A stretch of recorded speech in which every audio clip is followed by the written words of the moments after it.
오늘 설교는 여러분들이 수요일 날 우리 설교를 했던 우리 전사님 설교를 들으셨으면 더 설교를 듣는데 유익할 것입니다. 제가 오늘 밴드를 보지 않고 올라왔는데 몇 분이 수요 예배에 그 올라간 밴드의 설교를 들었는지 확인을 하지는 못했습니다. 전사님이 이 다니엘서 2장 31절부터 35절의 말씀을 가지고 3장까지 이어지는 이 설교를 했습니다. 배경도 잘 깔려 있고 그 다음에 특히 느부갓네살 왕에 대한 이 변화에 대한 모습들을 잘 그려 놓았습니다. 그래서 제가 수요 예배 때 설교를 이렇게 듣고 있다가 전사님은 느부갓네살 왕 중심의 이 부분을 풀어서 하나님이 하신 일들을 풀어갔다면, 저는 그 하나님이 하신 일들 중에서, 왜냐하면 설교라는 이 자체가 제한된 시간 안에 해야 되기 때문에 이 부분을 보고서 뽑아갈 수도 있고 이 부분을 뽑아갈 수도 있습니다. 그래서 그 부분을 보면서 저는 갑자기 보통 전사님이 설교하고 나면 그 본문을 가지고 설교를 다시 안 하는데, 이번에는 제가 이 설교를 좀 해야 되겠다라는 은혜를 입었어요. 설교를 듣는 중에. 그래서 손대지 아니한 돌, 이건 전사님이 타치를 안 했기 때문에 다른 부분을 전사님은 보았고, 저는 그 설교를 들으면서 손대지 아니한 돌, 이 부분을 좀 우리 성도들과 함께 주일에 말씀을 나누어야 되겠다라고 해서 오늘 이 설교를 사실 준비하게 됐습니다. 제가 이렇게 말씀드리는 것은 여러분들이 주일 한 번의 설교를 통해서 신앙이 자라지를 않습니다. 늘 증거된, 새벽에도 말씀이 계속 올라가고 있고, 그리고 수요일 날 것도 올라가고 있고, 주일 오전과 오후의 것도 올라가고 있으니까는 여러분들이 말씀을 자꾸 들으셔야 돼요. 세상 정치 이야기 많이 듣지 말고, 그리고 세상 살아가는 이야기 많이 듣지 말고, 이 마지막 때에 할 수만 있으면 그리스도 예수에 대한 말씀을 많이 들으셔야 됩니다. 예수에 대한 말씀을 많이 들을 때에 여러분들의 믿음은 자라가게 되는 것입니다. 오늘 BC 605년에 일어났던 일을 보게 될 것입니다. 바벨론의 느부갓네살 왕이 유다 나라를 침략을 하였습니다. 이때 유다 나라의 유능한 젊은이들이 바벨론의 포로로 끌려갑니다. 오늘 우리 오후 예배가 청년의 헌신 예배입니다. 아마도 그 바벨론 느부갓네살 왕이 이 시대에 침략을 했다면 우리 청년들을 다 포로로 끌고 갔을 것입니다. 왜냐하면 그들은 유능한 청년들이기 때문에 그러합니다. 아무튼 그 시대의 그 유능한 젊은 친구들이 바벨론의 느부갓네살 왕에 의해서 포로로 끌려가는데, 그들 가운데 다니엘이라고 하는 사람이 있었습니다. 이 유능한 젊은 친구들을 왜 포로로 끌고 갔냐 하면은, 바벨론에 끌고 가서 바벨론에서 이들을 교육을 시킵니다. 교육을 시켜가지고 바벨론화 만드는 것이죠. 그리고 바벨론이 세계를 지배하고 있기 때문에 바벨론화 만드는 것입니다. 그래서 이들을 일정한 기간 동안 모아놓고 합숙을 하면서 교육을 시킨 다음에 마지막으로 느부갓네살 왕 앞에 서게 됩니다. 이들이 느부갓네살 왕 앞에 설 때에는 이들에게는 출세의 길이 열리는 시간입니다. 다니엘은 이 바벨론의 교육 방식 가운데 하나님의 율법에 금하는 음식들이, 합숙 훈련을 하는 중에 음식들이 제공되기 때문에 이 음식을 먹기를 거절을 합니다. 다니엘은 자기의 신앙을 출세의 디딤돌로 삼은 것이 아니라 자기의 목숨을 잃을지라도 그의 신앙을 지켰습니다. 시간이 흐르고 바벨론의 느부갓네살 왕은 꿈을 꿉니다. 왕이 꾼 꿈은 왕이 침상에서조차도 번민할 정도로 엄청난 충격의 꿈이었습니다. 왕은 바벨론의 술사들과 지혜자들을 다 불러 모았습니다. 그리고 왕 앞에 나온 술사들에게 이제 자기의 꿈에 대해서 좀 해몽을 좀 해달라고 부탁을 합니다. 근데 왕이 이 술사들이나 지혜자들에게 내가 꾼 꿈에 대해서 이야기하고 그 꿈에 대해서 해석을 하라고 요청을 한 거예요. 아니, 왕이 꾼 꿈을 어떻게 합니까?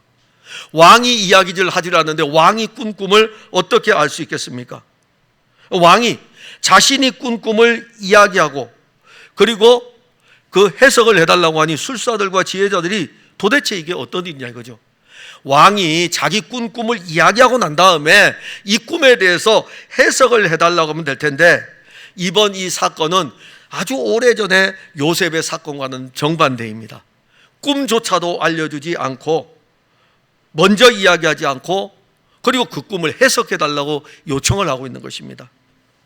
바벨론의 술사들 중에 누구도 왕이 꾼 꿈을 알지 못했어요. 그러니 어떻게 해석을 하겠습니까? 왕이 꾼 꿈을 알지 못했으니까 해석을 해줄 수도 없고, 그래서 왕은 술사들과 지혜자들에 대해서 굉장히 분노하고 진노합니다. 얼마나 진노했냐면은, 니들이 지혜자야? 니들이 내 옆에서 꿈을 해석해 주는 자들이야? 니들이 술사들이야? 다 죽이라 이겁니다. 그 꿈이요, 얼마나 강렬한 꿈이었다면은 그 꿈에 대해서 알지 못하고 그 꿈을 해석하지 못하는 일로 인해 가지고 절대 권력자였던 바벨론의 느부갓네살 왕이 그 지혜자들을 다 죽이라고 명령을 내립니다. 이 왕의 명령을 받은 근위대장 아리옥이 지혜자들을 찾으러 다니는 거예요. 죽이려고 막 찾으러 다니는데, 그때 다니엘이 이 왕의 근위대장 아리옥을 만나는 거예요. 시간을 주라 이겁니다. 시간을 달라. 그러면 내가 왕의 꾼 꿈을 해석해 줄 테니까는 시간을 달라고 요청을 합니다. 그리고 다니엘은 어디로 갔을까요? 그의 세 친구의 집으로 갔어요. 그의 세 친구의 집으로 가고 세 친구를 만났어요. 다니엘의 세 친구를 만나서 다니엘이 이야기합니다. 지금 이런 사건이 벌어졌다. 너희들 기도해달라. 이 세 친구에게 기도를 요청합니다. 그런데 그날 밤 은밀한 것이 환상 가운데 다니엘에게 나타났습니다. 다니엘은요, 자기에게 나타난 이 은밀한 일을 보면서 하나님을 찬송합니다. 날이 밝았어요. 다니엘은 아리옥을 만나러 가겠죠. 급하게 아리옥을 만나고, 아리옥은 이 다니엘을 데리고 느부갓네살 왕에게로 갔습니다. 그리고 이 다니엘이 느부갓네살 왕에게 그 앞에서 이렇게 이야기합니다. 오직 은밀한 것을 나타내실 이는 하늘에 계신 하나님이시라. 그가 느부갓네살 왕에게 후일에 될 일을 알게 하셨나이다. 왕의 꿈 곧 왕이 침상에서 머릿속으로 받은 환상은 이러하니이다 라고 하면서 왕이 꾼 꿈에 대해서 이야기를 합니다. 우리는 느부갓네살 왕이 꾼 꿈을 통해 하나님이 이루실 일들을 지금부터 볼 것입니다. 누구도 볼 수 없었던 은밀한 일을 볼 것입니다. 그 일은 장차 그의 아들 그리스도를 통해서 이루실 일입니다. 먼저 보여주는 것 하나는 온 세상은 우상으로 가득하다는 것입니다. 오늘 31절에 보면 왕이여, 왕이 한 큰 신상을 보셨나이다. 그 신상이 왕의 앞에 섰는데 크고 광채가 매우 찬란하며 그 모양이 심히 두려우니. 지금 다니엘이 느부갓네살 왕 앞에서 이야기하는 왕이여, 한 큰 신상을 보았죠. 아무도 몰라요. 꿈을 꾼 느부갓네살만 지금 가지고 있습니다. 그리고 느부갓네살이 꾼 이 꿈을 다니엘에게 은밀하게 나타내 주셨어요. 이 다니엘이 왕 앞으로 와가지고 왕이여, 한 큰 신상을 보셨죠? 이렇게 꿈에 대해서 이야기를 합니다. 느부갓네살 왕 앞에서 이 꿈에 대해서 이야기하는 것, 그야말로 대단한 일 아닙니까? 받은 자만이 알 수 있는 놀라운 일입니다. 우리는 여기서 여호와 하나님이 하신 두 가지의 놀라운 일을 볼 수 있습니다. 하나는 느부갓네살 왕이 꾼 꿈입니다. 그가 꾼 꿈은 장차 느부갓네살을 통해서 하나님이 하실 일을 보여주는 것입니다. 그래서 다니엘서 2장 45절에 손대지 아니한 돌이 산에서 나와서 쇠와 녹과 진흙과 은과 금을 부서뜨린 것을 왕께서 보신 것은 크신 하나님이 장래 일을 왕께 알리신 것이라. 이 꿈은 참되고 이 해석은 확실하니이다. 그리고 또 하나가 있어요. 또 하나는 다니엘이 느부갓네살이 꾼 꿈을 안 것입니다. 당시에 바벨론의 어떤 지혜자도 왕이 꾼 꿈을 알지 못했습니다. 다니엘이 이 왕이 꾼 꿈을 아는 것은 하나님이 다니엘에게만 보여주신 신비한 일이고 은밀한 일입니다. 다니엘서 2장 19절에 이에 이 은밀한 것이 밤의 환상으로 다니엘에게 나타나 보임에 다니엘이 하늘에 계신 하나님을 찬송하니라. 하나님은 느부갓네살 왕에게 보여준 그 꿈을 다니엘에게도 환상으로 보여주었습니다. 느부갓네살 왕이 꾼 꿈이나 다니엘에 본 것은 하나의 꿈입니다. 하나의 은밀한 일입니다. 그리고 이 꿈은 느부갓네살 왕이 꾼 꿈이나 은밀한 가운데 다니엘에게 나타난 이 꿈에 대한 부분을 해석하는 모든 것들은 하나님이 하실 일들을 보여주기 위함입니다. 그리고 왕이 꾼 꿈은 본문 31절에 나와 있듯이 큰 신상의 우상입니다. 자, 그러면 오늘 풀어야 될 것, 느부갓네살이 본 큰 신상의 우상에 대해서입니다. 머리가 어떻게 되어 있다고요? 순금으로 되어 있습니다. 가슴과 팔은 은으로 되어 있습니다. 배와 넓적다리는 노수로 되어 있습니다. 종아리는 쇠로 되어 있고 발은 새와 진흙이 섞여 있습니다. 이 꿈은 누구도 해석할 수 없죠. 아니, 이 꿈을 느부갓네살이 이야기를 했을지라도 우리가 어떻게 해석을 해야 될까요? 1차적으로 꿈 이야기도 안 했지만은 이 꿈이 지금 이러했던 거예요. 머리는 순금이요, 가슴과 팔은 은이요, 배와 넓적다리는 노시요, 종아리는 쇠로 되어 있고, 그리고 발은 새와 진흙이 섞여 있는 한 신상, 엄청나게 큰 신상이 세워져 있습니다. 이 부분에 대해서 다니엘이 이제 해석을 합니다.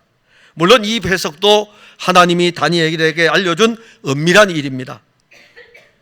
자, 다니엘이 해석한 큰 신상에 대한 우상은 어떤 것입니까? 바벨론 제국 이후에 오게 될 여러 제국들에 대한 예언입니다. 여호와 하나님은 금 신상으로 머리가 금인 이 바벨론에 이어서 오게 될 페르시아와 헬라와 그리고 로마에 이르는 거대한 제국이 하나님을 거역하는 큰 신상의 우상이라고 하였습니다. 큰 신상의 우상은 한 나라가 아닙니다. 여러 나라입니다. 그 나라들은 한결같이 여호와 하나님을 대적합니다. 그 나라들의 영향력은 얼마나 큰지요? 제국이에요. 제국. 온 세상에 가득합니다.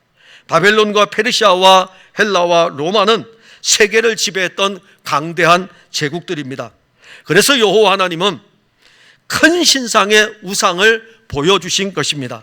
우리는 우리의 신앙생활을 하면서 큰 신상의 우상들을 만들어 놓고 있습니다. 이 역사적 사건 앞에서 우리가 영적으로 바라보아야 될 것은 그때의 그 바벨론이라든가 페르시아라든가 헬라와 로마라든가 이 제국이 큰 신상의 우상일 뿐만이 아니라 우리는 우리들 안에 큰 신상의 우상들을 만들어 놓고 있습니다. 그 우상은요, 우리 안에 만들어진 우상은 거대한 제국과 같이 각 사람들 안에서 지금 큰 왕국을 이루고 있습니다. 그 왕국을 누구도 무너뜨릴 수 없습니다. 만일 여러분들이 만들어 놓은 큰 신상의 우상을 목사가 와서 그 우상의 왕국을 무너뜨리려고 달려들면 그 사람은 목사와 싸울 것입니다. 아니, 여호와 하나님과 싸울 것입니다. 아니, 신앙 좋은 사람이 가서 권면하러 갈 때에 자기가 만든 큰 신상의 우상이 깨트려지는 것을 볼 수 없어가지고 싸울 것입니다. 우리는 우리가 만든 큰 신상의 우상들을 보아야 합니다. 비록 하나님을 알지 못하는 느부갓네살 왕이지만 하나님은 그 왕에게도 큰 신상의 우상을 보여주었는데 하물며 하나님의 백성인 우리들에게 우리가 가진 큰 신상의 우상을 보여주지 않겠습니까? 지금 그리스도인들은요, 큰 신상의 우상들을 곳곳에 두고 있습니다. 아마도 그 신상의 우상은 머리부터 발끝까지 자기의 왕국을 형성하고 있을 것입니다. 자기 왕국을 세우는 신앙은 참 신앙이 아닙니다. 그것은 자기가 예수 그리스도의 이름을 가지고 자기의 신상을 세우는 우상일 뿐입니다. 우리가 예수를 그리스도로 믿는다는 것은 그리스도의 나라를 세우는 것이고, 우리가 예수를 그리스도로 믿을 때에 그리스도는 우리에게 그리스도의 왕국을 세우시는 것입니다. 그 왕이 우리를 다스리는 것입니다. 그런데 그리스도 예수를 믿는다고 하면서 자기의 왕국을 세우고, 자기의 왕국을 머리부터 발끝까지 금으로 세우고, 은으로 세우고, 노수로 세우고, 쇠붙이로 세워가지고 결코 파괴될 수 없는 것처럼 만들어 놓고 있습니다. 우리의 왕은 당연히 예수 그리스도입니다. 찬송할 때 얼마나 많이 부릅니까? 왕이신 예수여, 왕이신 예수여. 정말 여러분들의 왕이 예수 그리스도입니까? 그분이 우리의 왕이시라면 우리는 그분의 나라인 것입니다. 하늘과 땅의 모든 권세를 가진 그 왕이 예수 그리스도입니다. 그런데 우리가 지금 스스로 그 나라의 왕이 되어 큰 신상의 우상으로 군림하고 있습니다. 심지어 영적 생활마저도 자기 중심의 신상을 만들어 놓고 그 신상에게 경배하고 있습니다. 이 신상 어떻게 해야 할까요? 이 신상 무너뜨려야 되겠죠. 이건 이제 무너져야 돼요. 이걸 어떻게 무너뜨리느냐, 그거 보여주는 겁니다. 손대지 아니한 돌이 큰 신상의 우상을 무너뜨립니다. 34절에 보면 왕이요, 또 왕이 보신즉, 자, 왕이 보실 때에 큰 신상 있는 거 보셨죠? 이렇게 생긴 거 보셨죠? 그리고 또 34절에 말씀합니다. 왕이 보신즉 손대지 아니한 돌이 나와서 신상의 쇠와 진흙에 발을 쳐서 부서뜨리는 거 보셨죠? 느부갓네살 왕은 자신이 본 큰 신상의 우상을 3장에 가게 되면 어디에 두게 하면은 바벨론의 두라 평지라는 곳에 여호와 하나님은 이렇게 보여주셨거든요. 머리는 금이요, 가슴과 팔은 은이요, 그리고 배와 넓적다리는 노시요, 종아리는 쇠요, 이렇게 보여주었는데 아예 금으로 다 이 신상을 만들어 가지고 두라 평지에 두었습니다. 왜 그럴까요? 금으로 상징되는 이 바벨론 제국, 이 바벨론 제국이 세계를 다스리고 싶은 거예요. 여호와 하나님이 하시는 그 말씀을 들었어도 아니다 이겁니다. 내가 지금 이 제국의 황제인데 이 나라를 내가 영원히 다스릴 것이야 라고 하면서 여호와 하나님이 보여주신 신상의 모습을 알고 있으면서도 자기가 금으로 이렇게 신상을 만들어 가지고 두라 평지에 두었습니다. 다니엘은 느부갓네살 왕이 꾼 꿈을 해석하면서 큰 신상의 우상의 발이 쇠와 진흙이라고 하였습니다. 이게 섞여 있다. 그리고 다니엘서 2장 40절에 가게 되면 넷째 나라는 강하기가 쇠가 틀이니 쇠는 모든 물건을 부서뜨리고 이기는 것이라. 쇠가 모든 것을 부수는 것 같이 그 나라가 문 나라를 부서뜨리고 찌을 것이며, 다니엘이 지금 예언한 넷째 나라는 강하기가 쇠 같다라고 말씀합니다. 이 넷째 나라가 어느 나라입니까? 장차 오게 될 로마를 가르칩니다. 로마 제국은 쇠와 같이 단단합니다. 이 앞에 있는 바벨로니아라든가 그 다음에 페르시아라든가 헬라와 비교할 수 없는 강대한 나라가 로마입니다. 그래서 쇠와 같이 단단하다, 누구도 이길 수 없음을 나타냅니다. 그러면 이제 다시 한번 느부갓네살이 꾼 꿈을 정리해 보면 머리는 금으로 되어 있습니다. 이것은 바벨론 제국입니다. 가슴과 두 팔은 은으로 되어 있습니다. 이 나라는 페르시아입니다. 배와 넓적다리는 노수로 되어 있습니다. 이 나라는 헬라입니다. 종아리는 쇠요, 발은 쇠와 진흙이 섞여 있습니다. 이 나라는 로마 제국입니다. 근데 34절에 손대지 아니한 돌이 나와서 신상의 쇠와 진흙의 발을 쳐서 부서뜨렸다. 쇠와 진흙의 발은 어디라고요? 로마 제국이라고 그랬죠. 쇠와 진흙의 발은 로마 제국을 가리키는데 손대지 아니한 돌이 나와가지고 그 머리를 친 것이 아니고, 가슴을 친 것이 아니고, 배를 친 것이 아니고 바로 발을 쳤다 이겁니다. 이 손대지 아니한 돌은 사람이 손으로 만들 수 없는 돌이에요. 손대지 아니한 돌, 사람이 손으로 할 수 없는 돌입니다. 그러면 이 손대지 아니한 돌은 누구냐 이겁니다. 손대지 아니한 돌, 손으로 만든 것도 아니고 손을 갖다가 들어서 던진 것도 아니고 이 손대지 아니한 돌은 누구냐 이겁니다. 시작이 없잖아요. 끝이 없잖아요. 누군가에 의해서 제가 큰일 날 뻔했네요. 물 던질 뻔했네요. 수건을 들었잖아요. 수건에 손을 댔다고요. 이 수건을 던졌다고요. 제가 했잖아요. 손대지 아니한 돌 누구로부터 나왔을까요? 시작이 없잖아요. 그게 지금 중요한 겁니다. 바로 누구냐 이거죠. 여호와 하나님을 가리킵니다. 손대지 아니한 돌은 하늘로부터 나올 것입니다. 하늘로부터 나온 손대지 아니한 돌은 언제 나타납니까? 발에 쇠와 진흙이 있는데 이 발을 쳤다라고 했으니까는 로마 제국 시대에 나타나게 될 것입니다. 하나님의 아들 그리스도는 로마의 황제 아우구스투스 때 유대 땅 베들레헴에서 탄생하였습니다. 손대지 아니한 돌이신 하나님의 아들 그리스도는 로마 제국이라는 거대한 우상을 부서뜨렸습니다. 그 위력이 얼마나 대단한지 본문 35절에서는 그때에 쇠와 진흙과 놋과 은과 금이 다 부서져 여름 타작마당에 겨같이 되어 바람에 불려 간 곳이 없었고, 그 어마어마한 제국들이 간 곳이 없어요. 바벨로니아 제국이 간 곳이 없어요. 페르시아 제국이 간 곳이 없어요. 헬라 제국이 간 곳이 없습니다. 로마 제국도 바람에 날리는 겨와 같이 간 곳이 없습니다. 누가 와서 그랬습니까? 손대지 아니한 돌이 큰 신상의 우상의 발을 부서뜨리자 큰 신상의 우상은 그대로 무너졌습니다. 금신상의 바벨론 제국이 무너지고, 은신상의 페르시아 제국이 무너지고, 놋신상의 헬라 제국이 무너지고, 절대로 무너지지 않을 것 같은 쇠신상의 로마 제국도 무너졌습니다.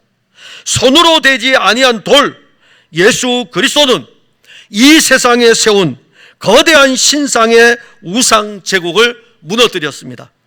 그 신상들은 여름 타작마당에 겨같이 바람에 불려간 것 같이 아무것도 없습니다. 어디에 있습니까? 큰 신상의 우상들을 무너뜨린 손대지 아니한 돌을 여러분들은 보셔야 합니다. 우리가 만든 거대한 제국의 우상들이 우리 안에서 왕국을 이루고 있고, 그리고 그 왕국을 이룬 것은 우리의 영적 생활을 회방하고 있습니다.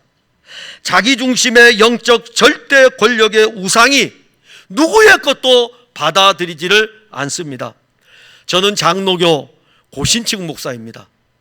그래서 우리 목사들이 만나면은 고신측이라고 하면은 거기요 보수죠 이렇게 이야기합니다. 근데 저는 감리교 목사와도 교통하고 침례교 목사와도 교통하고 순복음 목회자와도 교통을 합니다. 그들과 교통할 때에 그들의 교리와 교통하는 것이 아니라 그들이 믿는 예수 그리스도와 교통을 하는 것입니다. 그거밖에 없죠. 그들의 교리와 교통하면 부딪혀 싸울 수밖에 없습니다. 그러나 그들이 믿는 예수와 교통을 하면 서로 상호간에 그리스도 예수로 생명의 교제가 있게 되고 생명의 사귐이 있게 되는 것입니다. 만일 제가 대한예수교 장로회 고려, 고신, 이 총회에 대한 이 자부심을 가지고 내 중심에 그것을 형성하고 있다면은, 이것이 저에게 절대 권력의 우상이 되어 있다면 감리교 목회자들과 교통할 수 있겠습니까? 성결교 목회자와 교통할 수 있겠습니까? 목회자에게는 이런 것들이 있어요. 그러나 목회자의 목회적 관점만이 아닙니다. 우리의 삶에서 영적인 절대 권력의 우상이 머리부터 발끝까지 다 있어가지고 자기 나름대로의 어떤 영적인 카테고리를 만들어서 그 우상을 형성하고 있으며, 그 우상이 여러분들이 말씀을 들을 때에 카테고리 안으로 들어오지 못하도록 자기화시키면서 여러분들에게 주어지는 생명의 말씀을 막고 있습니다. 자기중심의 절대 권력 우상이 신앙의 뜨거움으로 살았던 사드락과 메삭과 아벳느고를 풀무불 속으로 던져버렸습니다. 권력의 우상은 자기의 이름을 내려고 예수 그리스도를 십자가에 못 박았습니다. 종교의 우상은 예수 그리스도를 끊임없이 대적을 했습니다. 우리는 모세의 율법을 따르는데 너는 누구냐 이겁니다. 하나님의 아들이 육신을 입고 로마 제국 시대에 왔는데 하나님의 아들 예수를 보고 이야기하기를 우리는 모세의 율법을 따르는데 너는 누구냐 이겁니다. 종교의 우상은 예수 그리스도를 끊임없이 대적합니다. 예수 그리스도께서 이루시는 구원의 일들을 믿지 않고 교회를 다니면서 교회에서 주서들은 이것저것에 잡다한 것들을 가지고 자기 종교로 변질시키고 있습니다. 언젠가는 예수님께서 우리들이 만든 우상의 신상을 부셔버릴 것입니다. 손대지 아니한 돌이 우리의 영적 우상의 발을 공격할 것입니다. 손대지 아니한 돌만이 우리가 만들어 놓은 우상을 깨트릴 수 있습니다. 제가 아무리 여러분들에게 가서 여러분들을 만나서 교통하면서 여러분들이 이러한 우상을 가지고 있습니다 이렇게 이야기를 하면 반듯하고 일어나면서 어떻게 될까요? 속으로 내가 무슨 이것이 우상이야 라고 하면서 오히려 목회자를 대적하게 될 것입니다.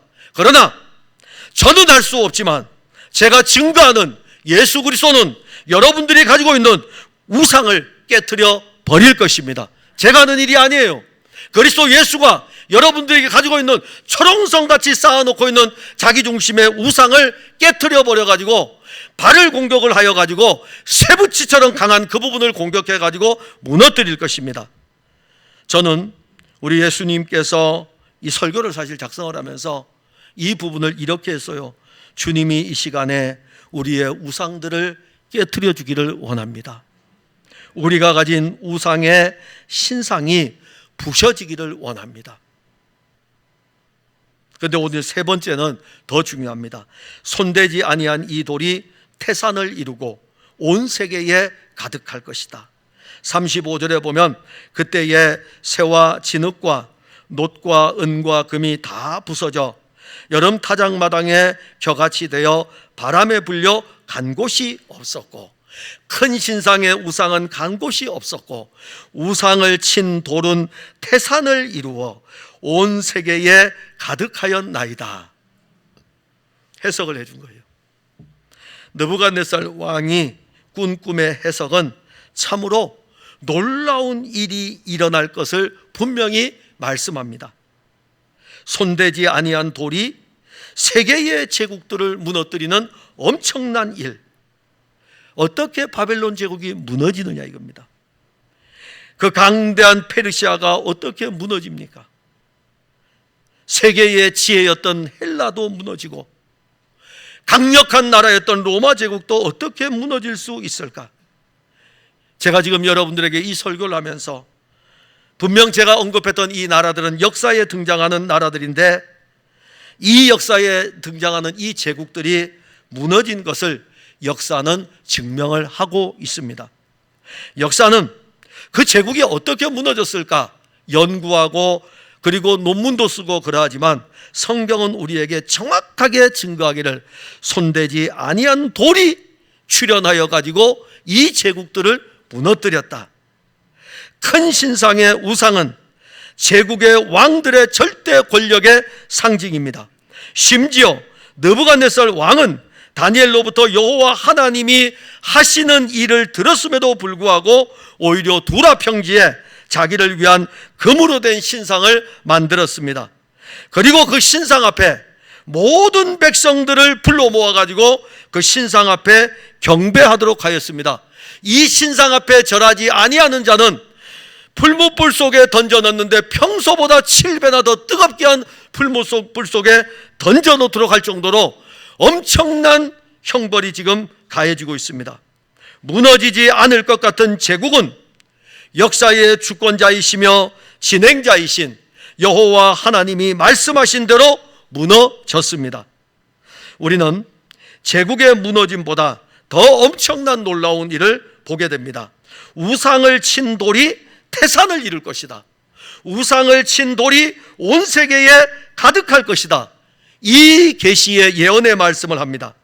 하나님의 아들 그리스도는 그의 존재 자체가 누구의 손으로 만들어진 신이 아닙니다.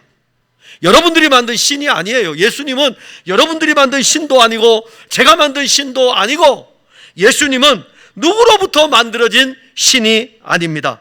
하나님의 아들 예수 그리스도는 알파와 오메가입니다. 알파는 헬라어 첫 자이고 오메가는 헬라어 맨 끝자의 자음입니다. 그러기에 시작이요 끝입니다. 처음이요 나중입니다. 하나님의 아들 그리스도는 영원한 생명입니다. 그의 영혼은 시작도 없고 끝도 없는 생명의 영혼입니다.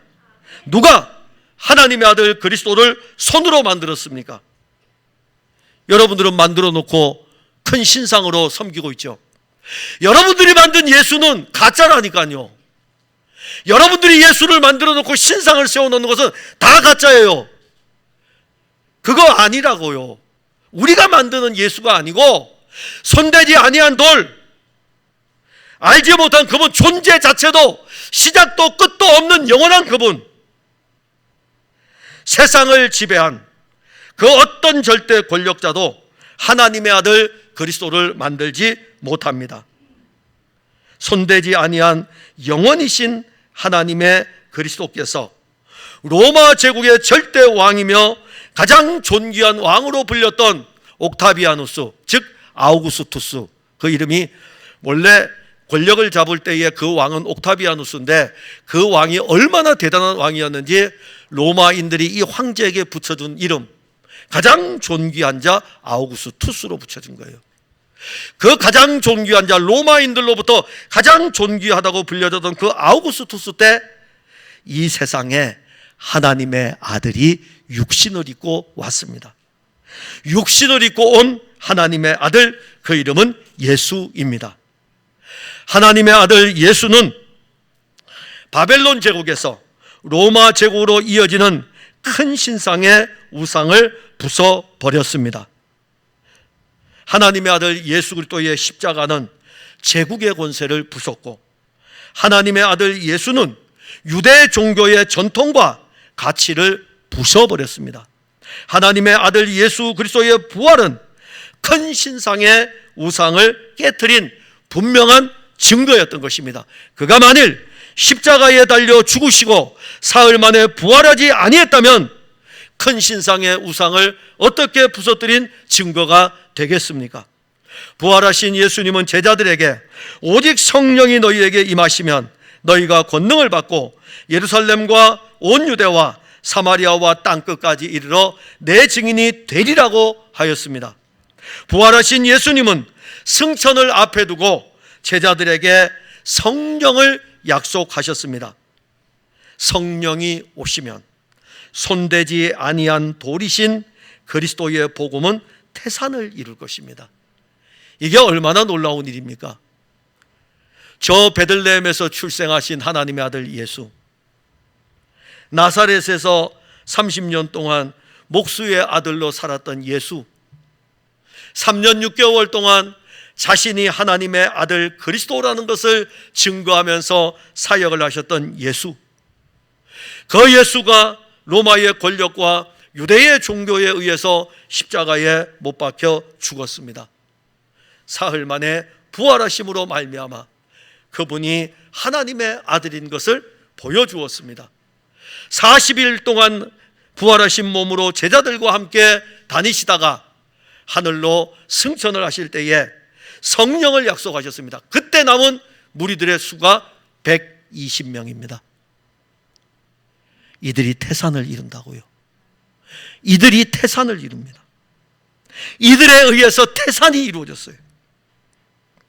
그런데 이 태산을 누구도 무너뜨리지 못하였습니다. 로마의 기독교 박해가 약 250년 진행이 됩니다. 이 산을 무너뜨리려고 로마의 황제들은 끊임없이 기독교인들을 박해하고 죽이고, 교회를 박멸하고, 교회의 재산을 몰수하고, 교인들은 공직자에 들어오지 못하게 하고, 그런 불리한 여러 상황 속에서도 이 제자들에 의해서 증거된 그리스도의 복음은 태산을 이루었습니다. 오히려 313년에 제국의 로마 제국은 기독교를 인정을 합니다. 391년에 로마 제국은 기독교를 국교로 세웁니다. 얼마나 놀랍습니까? 로마의 제국과 유대의 종교는 예수 그리스도의 복음이 전파되고 교회가 세워지는 곳마다 나타나서 박해합니다. 지금도 온 세상 곳곳마다 예수의 몸된 교회들마다 손대지 아니한 돌 예수 그리스도로 풍성합니다. 선교사님들의 사역의 현장을 아십니까? 선교사들의 사역의 현장을 아십니까? 우리 교회도 이제 코로나가 끝났기 때문에 기도하면서 단기 선교를 준비하고 선교사들의 사역의 현장을 한번 가보아야 됩니다. 사실 할 수만 있으면 이슬람권도 가보고 싶지만 그는 단체가 움직이기는 위험하고 개인은 갔다 올 수 있겠죠. 우리 교회에서 파송하지 않고 협력하는 진선교사님과 하선교사님은 이슬람권 사람들에게 복음을 전합니다. 그리고 인도에 있는 이들은 힌두교와 싸웁니다. 힌두교와 싸워요. 얼마 전에 우리 청노이 그 친구가 동네가 불탄 것이 국민일보에 나타나지 않습니까? 지금도 선교지 곳곳에서 일어나는 일들입니다. 그럼에도 불구하고 손대지 아니한 돌 예수 그리스도는 이 교회뿐만이 아니라 세계 곳곳에 말씀한 대로 어디까지요? 태산을 이룰 뿐만이 아니라 온 세계에 가득합니다. 이 일에 여러분들이 쓰여지는 거예요. 이 일에 우리가 쓰여지는 것입니다.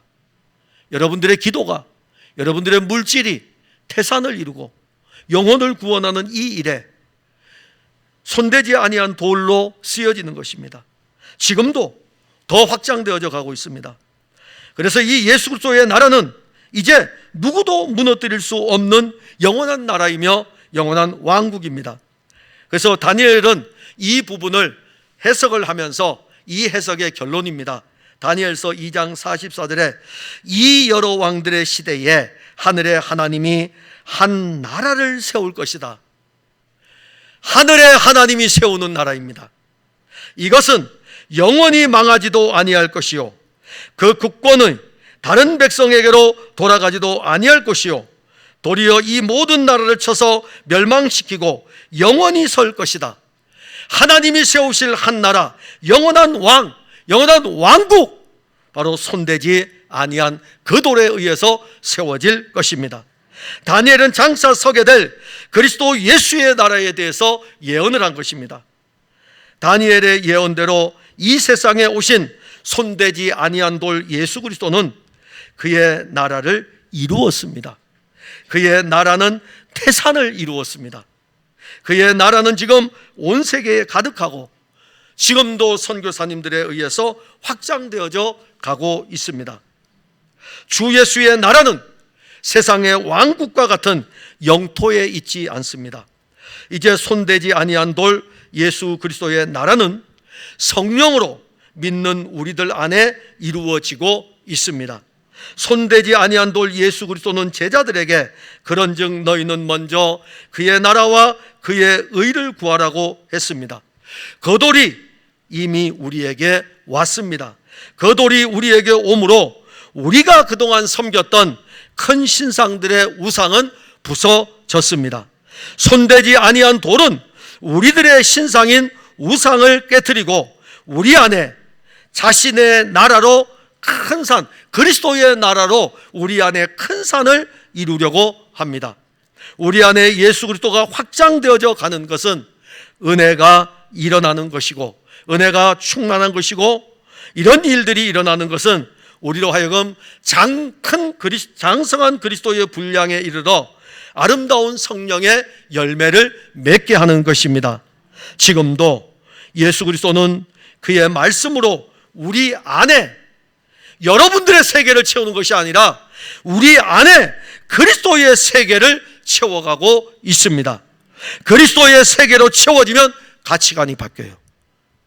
그리스도의 세계로 채워졌으니 가치관이 내 가치관이 아니라 그리스도의 가치관으로 바뀝니다. 그리스도 예수의 세계로 채워지면 우리의 삶의 목적이 바뀌게 돼요. 내 삶의 목적이 내가 아니고, 내 삶의 목적이 내가 원하는 방향이 아니고, 그리스도 예수의 세계로 채워지게 되면 내 삶의 목적이 예수 그리스도이고 내 삶의 방향도 예수 그리스도로 바뀌게 되는 것입니다. 여러분들이 바뀌는 게 아니에요. 여러분들은 바뀔 수 없는, 여러분들은 원래 본성적으로 금신상의 우상을 만들어 자기 것만 세우는 것이 여러분들이고, 그리스도가 여러분들에게 오심으로 말미암아 이것 쳐부시게 되면 여러분들 안에 예수의 세계가 채워지게 되고, 예수의 세계가 채워지면 목적도 바뀌고 방향도가 바뀌고 가치관도 바뀌게 됩니다. 예수 그리스도의 세계로 가득하면 영원히 무너지지 아니하는 영원한 나라 새 예루살렘을 더욱 사모하게 됩니다. 사랑하는 성도 여러분, 손대지 아니한 돌, 예수 그리스도가 이루시는 그 나라의 영원함을 우리는 믿음으로 보아야 합니다. 우리보다 앞서 이 길을 걸어갔던 아브라함은 믿음으로 하나님이 계획하시고 지으신 터가 있는 성을 바라보았습니다. 아브라함이 바라보았던 그 나라의 영원한 실제이신 그분이 육신을 입고 왔습니다. 이제 누구든지 손대지 아니한 돌, 예수 그리스도를 믿는 사람은 영원한 성 그 나라에 이를 것입니다. 장차 이루어질 그 나라를 향하는 신앙의 여정에서 그리스도 예수는 여러분들 안에 더욱, 왜냐하면 우리가 가야 될 곳이 새 예루살렘 영원한 본향이기 때문에 그 본향은 그리스도가 충만하기 때문에 이 땅을 살아가는 우리들에게 그리스도로 충만하게 그리스도가 우리 안에서 확장되어져 가게 하실 것입니다. 그리고 이 그리스도가 여러분들 안에 태산을 이룰 거예요. 가장 높은 산이 될 겁니다. 태산을 이룰 것이고, 이것이 태산을 이루면 큰 신상의 우상은 없어지겠죠. 당연히 없어지죠. 그게 채워졌는데 큰 신상의 우상은 더 이상 자리를 잡지 못하게 됩니다. 예언의 말씀인 그리스도의 말씀, 그 말씀을 듣는 여러분들의 믿음을 더욱 견고하게 할 것입니다. 기도하겠습니다. 하나님 은혜를 감사합니다. 오늘 우리는 손대지 아니한 돌에 대한 이 말씀을 들었습니다. 참 어려운 말씀입니다. 느부갓네살도 꿈을 꾸고 알지 못하였고, 다니엘은 이 느부갓네살 왕이 꾼 꿈에 대해서 어떤 꿈인지 알지 못하기 때문에 그의 사랑하는 신앙의 동역자인 세 친구에게 기도를 부탁을 하였고, 그리고 은밀한 이 일이 다니엘에게 나타났습니다. 참으로 크고 비밀한 일이었습니다. 손대지 아니한 돌이 이 신상을 무너뜨리는데, 이 손대지 아니한 돌, 장차 하나님의 아들 그리스도 예수가 이 땅에 오셔서 신상의 우상들을 쳐부수고 그의 나라를 이루어 갈 것을 말씀하였습니다. 기도하옵는 것은 우리 안에 큰 신상의 우상들이 있습니다. 우리가 이 우상들을 더 크게 만들고 있습니다. 우리는 이 우상들을 어떤 때는 깨트려 보려고 하지만 깨트리면 깨트릴수록 더 커지고 있습니다.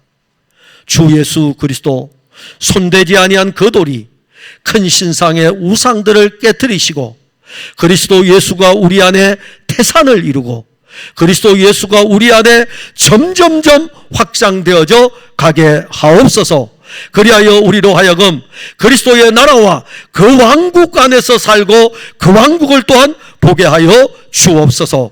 예수님 이름으로 기도하옵나이다. 아멘.